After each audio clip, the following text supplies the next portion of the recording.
Tom Shillue in for Greg on this very special edition of Gutfeld. Tomorrow is, of course, Thanksgiving, which Abraham Lincoln established as a national holiday on October 3rd, 1863. And he established the day after Thanksgiving as the day we should trample each other to get big screen TVs at Walmart. All right? A Florida horse farm is reporting an outbreak of equine herpes virus. But vets think with just one pill a day, the animals can enjoy kayaking, rock climbing, and horseback riding. The winner of the world's strongest woman contest has been stripped of the title after organizers found out that he was a man. This after post-competition test revealed unusually high levels of penis. That's the giveaway, right? According to the Guinness Book of World Records, the shortest living horse is 21.1 inches tall. And I think I know what I'm getting Greg for Christmas. Yeah. A U.S. firm is experimenting with a space gun that could shoot satellites into orbit at 23 times the speed of sound. It's based on the same technology J.B. Pritzker uses to feed himself meatballs. Speaking of J.B., during a speech on Tuesday, President Trump called Pritzker a big fat slob. Afterwards, he said he felt bad because it is the holidays, and he said, "Happy Thanksgiving, you big fat slob." All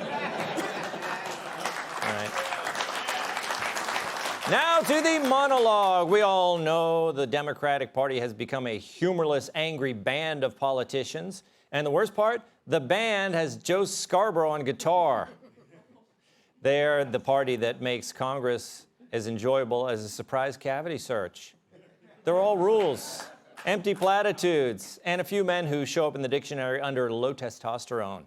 But it turns out, even they agree. Dem Senator Ruben Gallego was caught trashing his own party in leaked texts, calling them the no fun party, who are always correcting people and not allowing, quote, women to be hot. What, not even Randy? He vented that the Democrats were no longer the party of sex, drugs, and rock and roll. But it's true, they went from REM to they, them.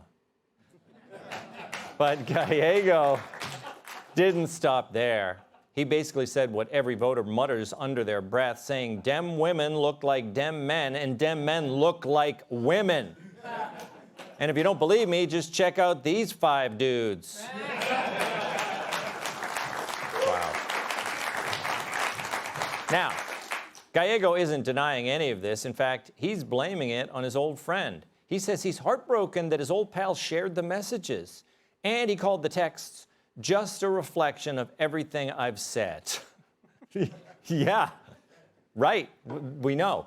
But notice something? Gallego is more hurt that his friend threw him under the bus. He didn't backtrack at all. And why should he? Virginia's new Dem AG, Jay Jones, literally fantasized about his Republican colleagues being shot, and he still won the election. Even though his texts were more disturbing than the collection of Gladiator magazines I just saw in Greg's dressing room.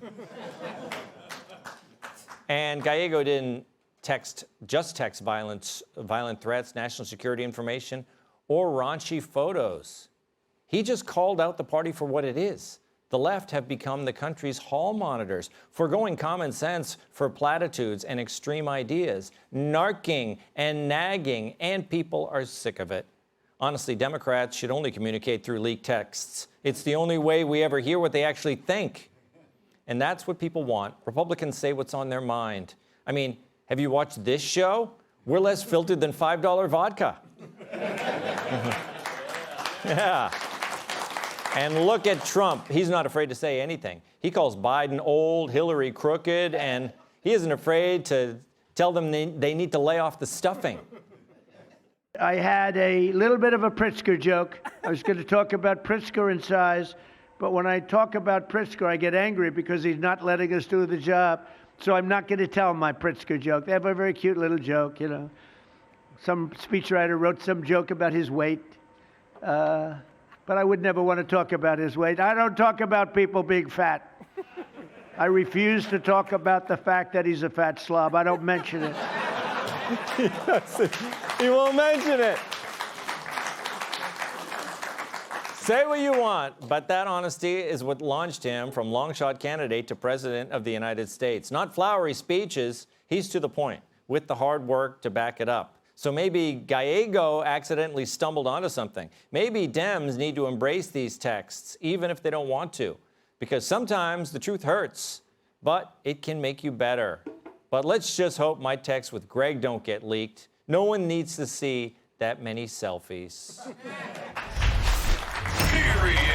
Let's welcome tonight's guest. His head was the inspiration for the Yam. Host of Jim Norton Can't Save You, comedian Jim Norton. Unlike Grandma's Turkey and Stuffing, she comes to the table hot. Fox News anchor Julie Banderas. His comedy special won an Emmy for Best Drama. Writer and comedian Joe DeVito. And she's like a Thanksgiving wishbone ready to snap. New York Times best-selling author and Fox News contributor, Kat Tim.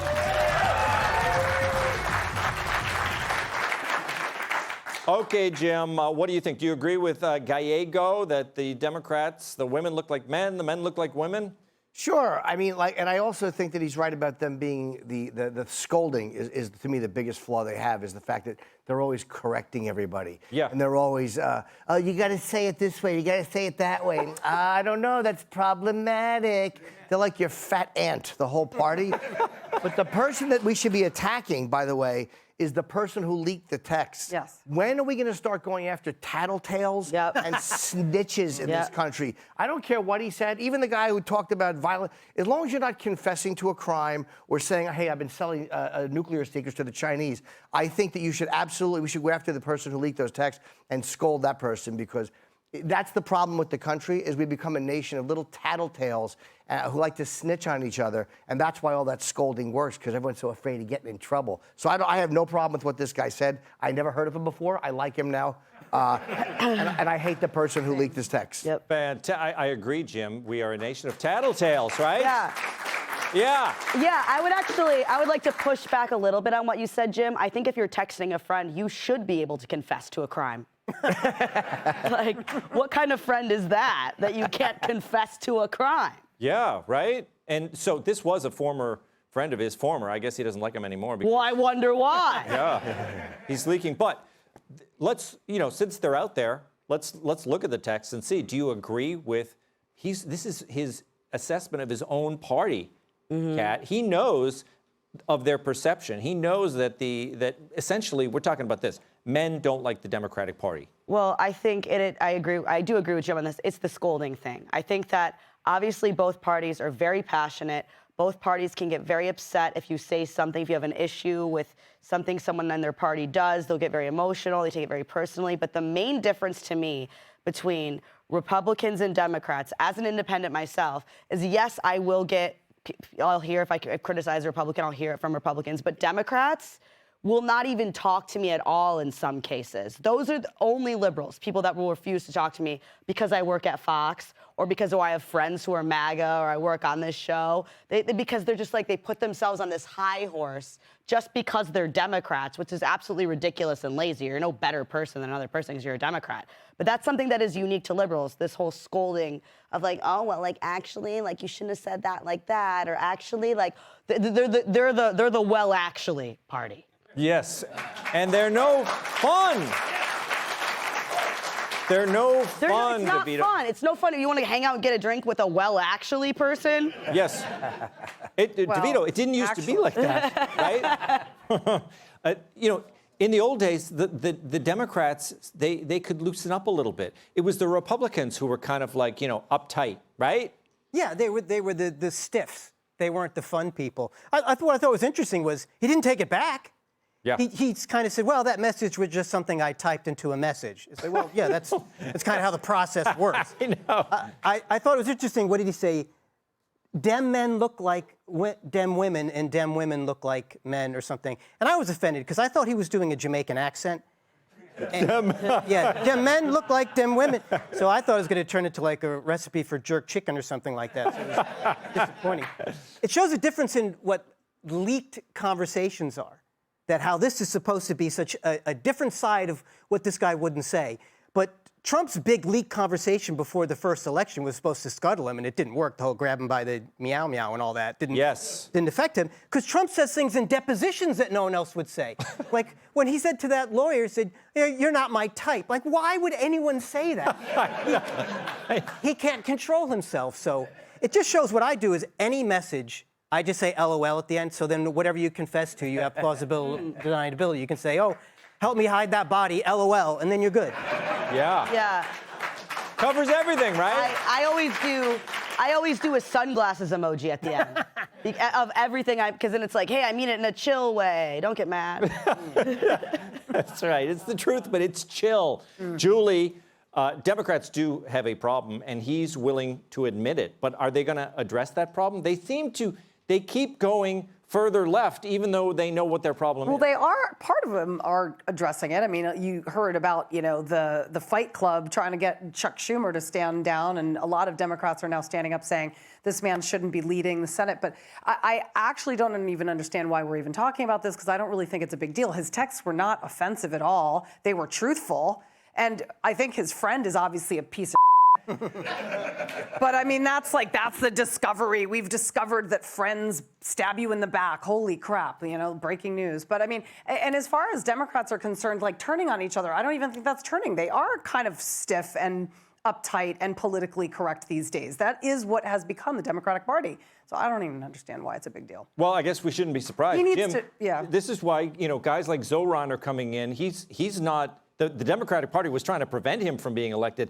They're going to keep going to the left because people don't trust what the Democratic Party is doing now, right? Well, he's my guy. I mean, I think he's terrific. I'm so happy he got in, because I was just starting to feel comfortable walking down the street again. And I'm like, I really want to. It's annoying, right?